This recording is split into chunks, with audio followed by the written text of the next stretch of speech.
This program is brought to you by thepodcastfactory.com.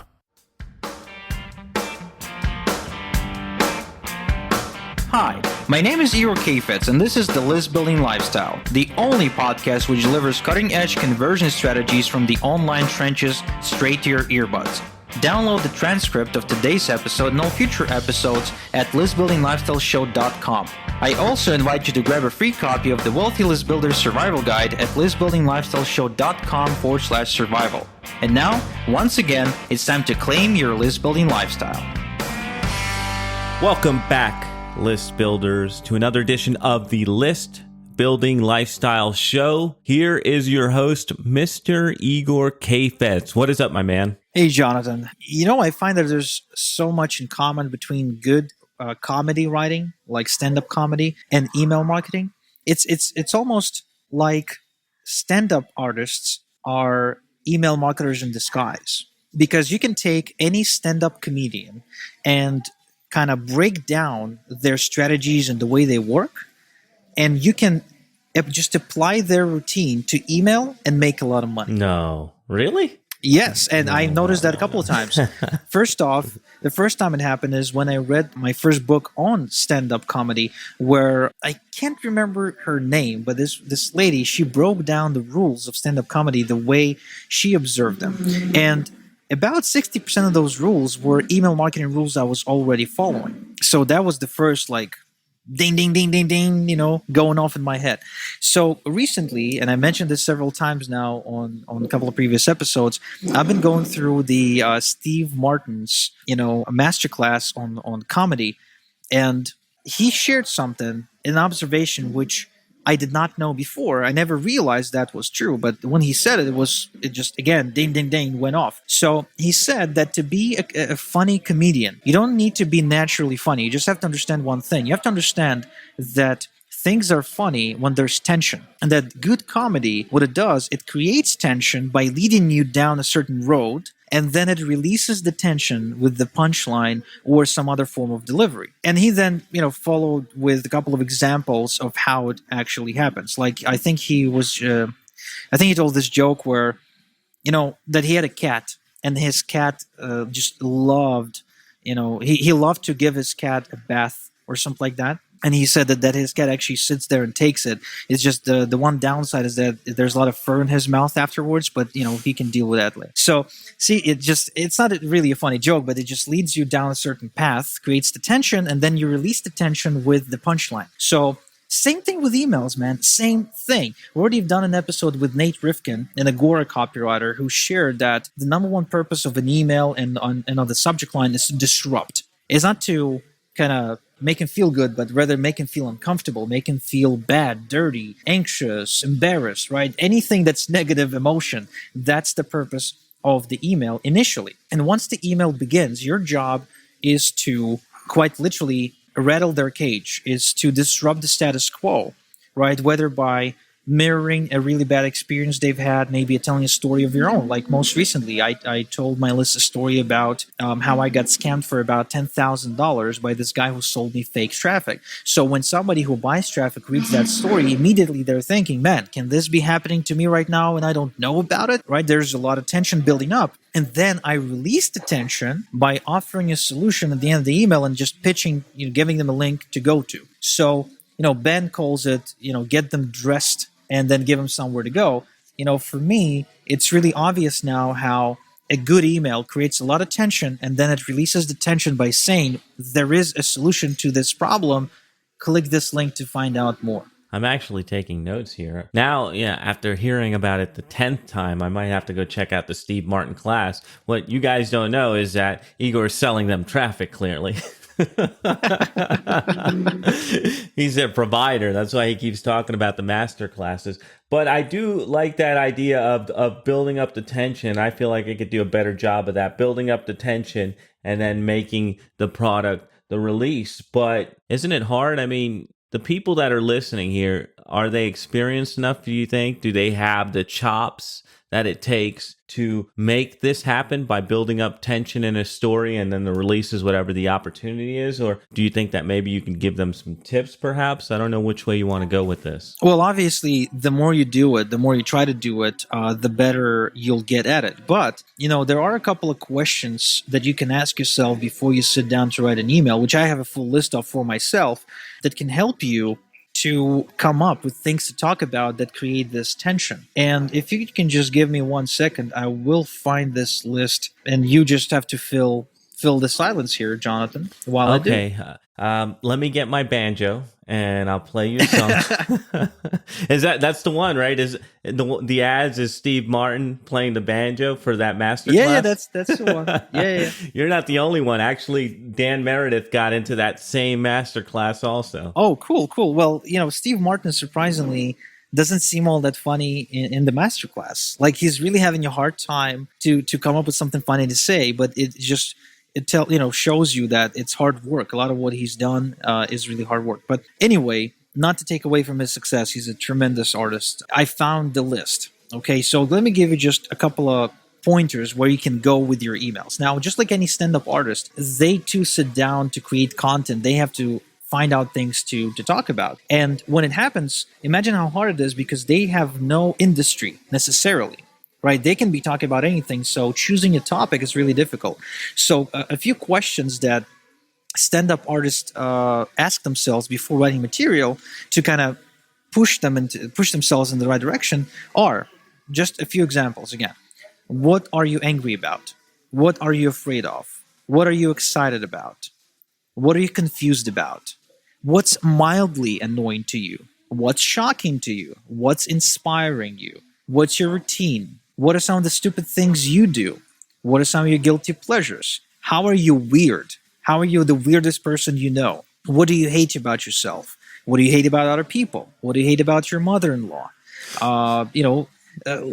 You can mock people, mock yourself, mock the celebrity that you like, mock, your neighbor, mock your mother. Doesn't matter. Just these are a couple of ideas that can create a lot of tension. Like, I actually remember this one email that I wrote years ago. I don't use it anymore. Was so successful. I think I repurposed it like 60 times over a course of 1 year. It was this good. Wow. Like, it would hit hard every single freaking time. And the subject line went, me, my best friend, my wife, and my bedroom. Interesting. Can you sense the tension, Jonathan? Like, before we even get into the email itself, but the email went something like this.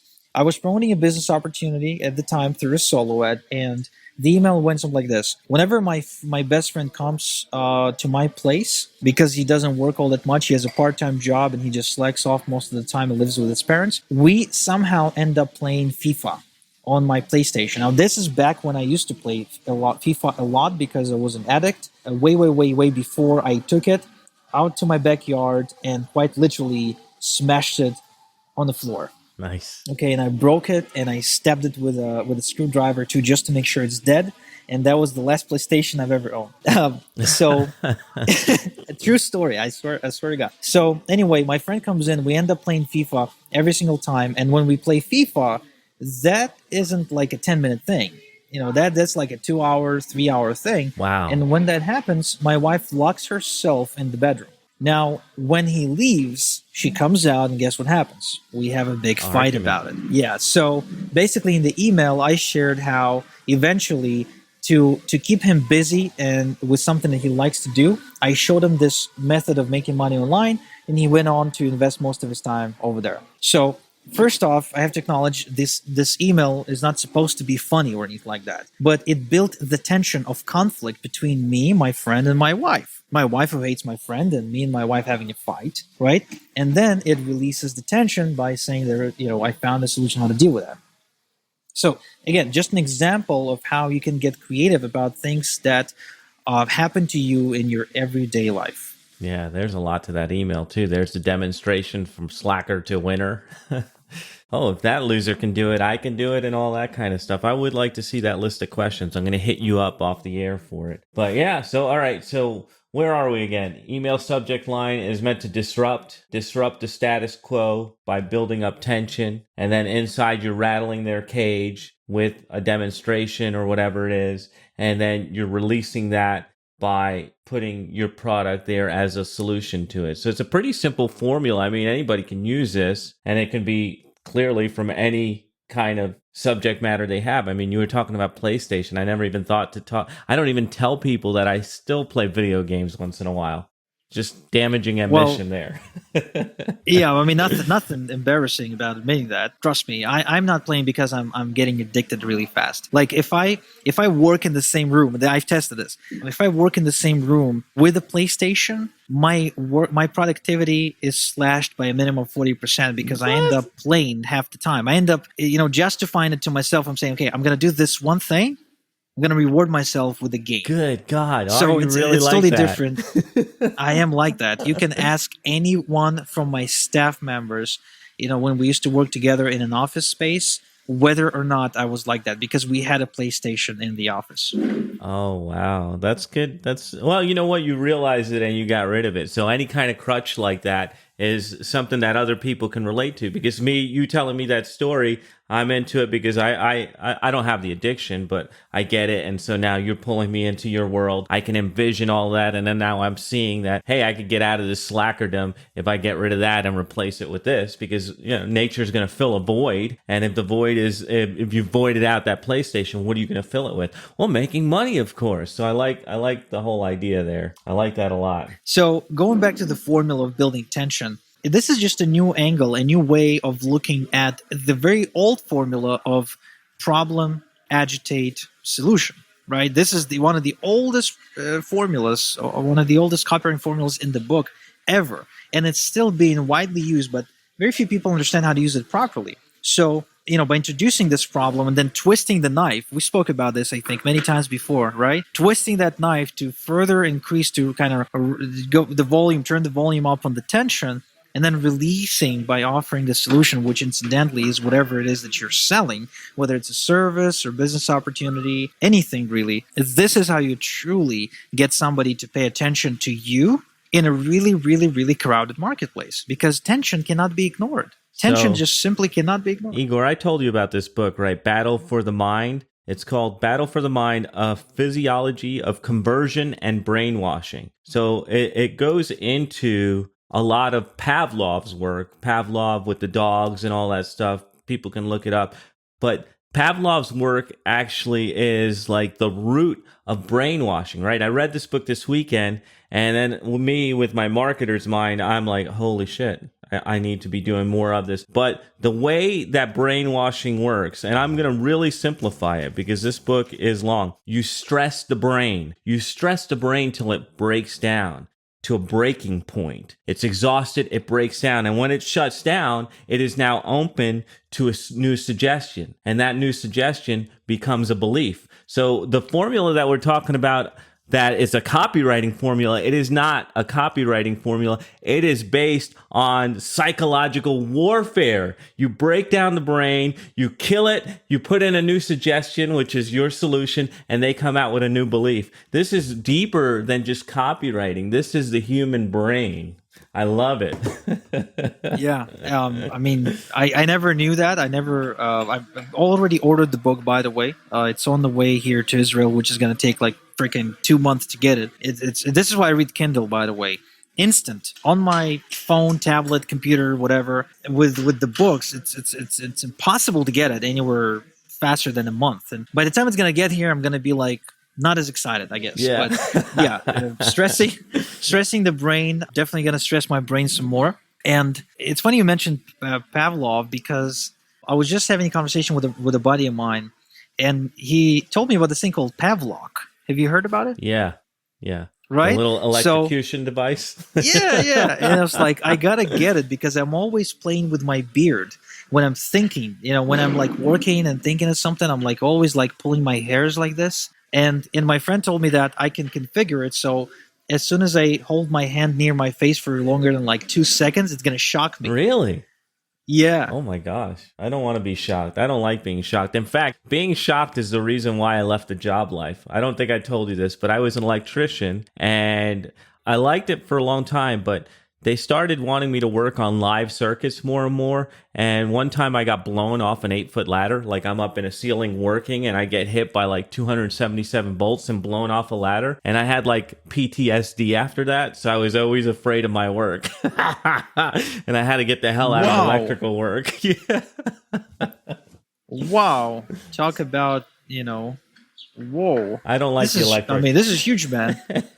I would get near, light bulb after that. I actually had some stress even with light bulbs because I had some where I would screw them in and they had blown up in my face and shit, and you get glass in your face. Bro, I don't like the electric shocks. Whoa. All right, so we're programming people. We went from email marketing to psychological warfare. That's my fault. Sorry about that. But all right, so you break people down, you install you have a common thread with them, like your story there with the I called it Xbox, but it's PlayStation, and then you build them back up with your solution. What else can we talk about on this topic? Well, of course, with tension, the one thing you have to train yourself to do is to be okay with disrupting them, right? Is to be okay with twisting the knife and telling nasty things. And when it comes to telling personal stories, the stories where you're literally exposing yourself and sharing the kind of nasty stuff you went through personally, the deeper you go and the more embarrassing and disrupting things you can tell them, the more effective you will be at it and the more money you'll make. In fact, the deeper the confession, the more the confession and the more embarrassing the confession is, oftentimes you will find yourself making more money that day.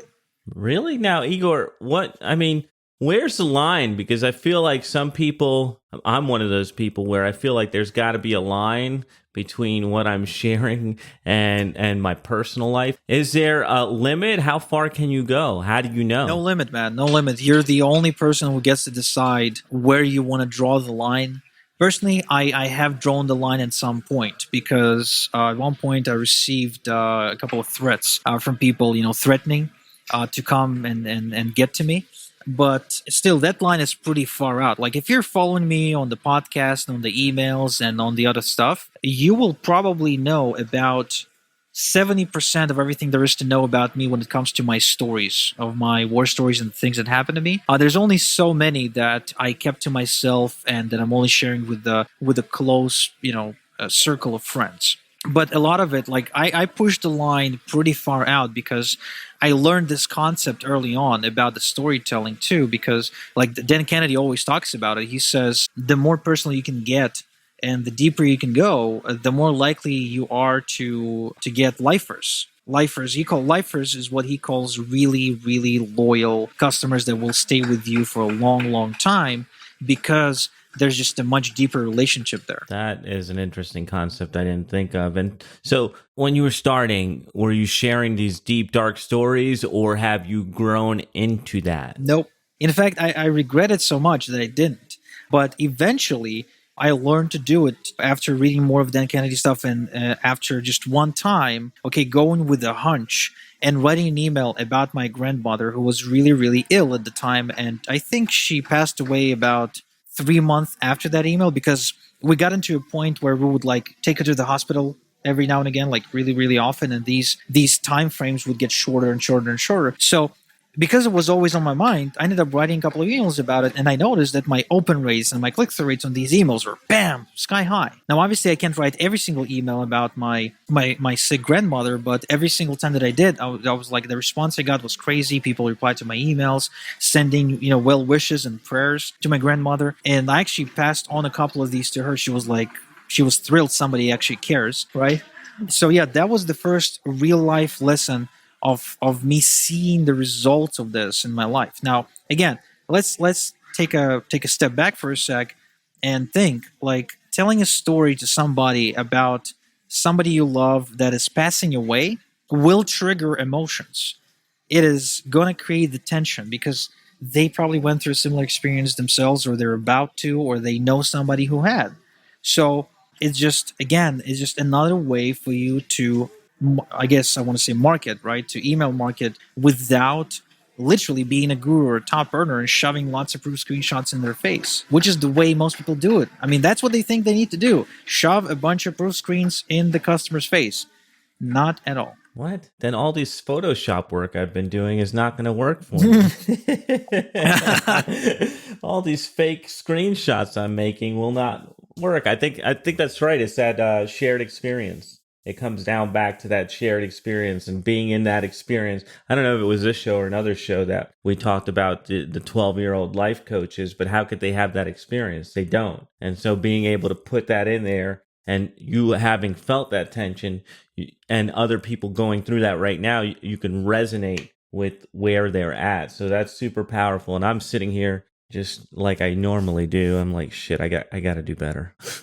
Every time I talk to you, I'm like, damn, I got to do better. I look forward to my talks with Igor because I'm getting some coaching while I'm here. Well, I'm looking at you, man. I'm thinking, man, I got to get some new tattoos going. Oh yeah, I mean, you got so many. I just got 3, and they're nothing. They're like scriptures. So I got to go and get some ink work done. You got to get the pain going. Got to get the pain.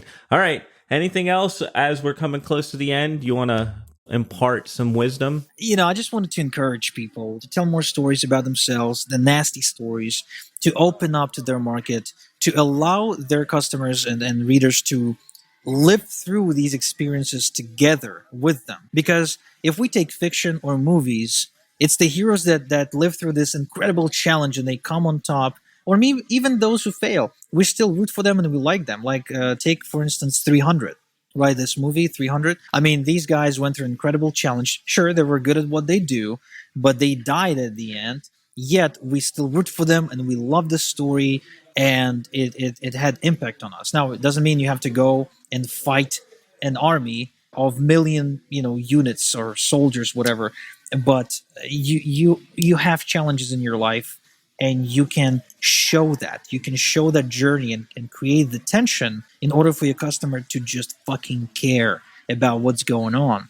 Because the thing about marketing is that good marketing makes them care, right? Good marketing does not leave them just sitting there not giving a fuck. So your job is to tell them that emotional story that creates that tension so they actually care about what you stand for and what you're doing for them.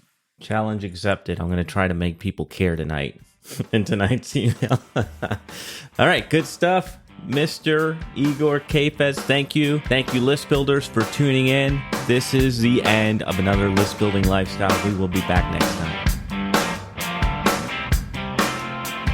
Thank you for listening to the List Building Lifestyle. Make sure to subscribe on iTunes or Google Play to never miss an episode.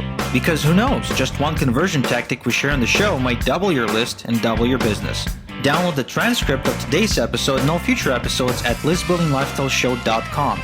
And don't forget to claim your complimentary copy of the Wealthy List Builder Survival Guide at listbuildinglifestyleshow.com/survival. This is Igor Kheifets, and until next time we talk, have a good one.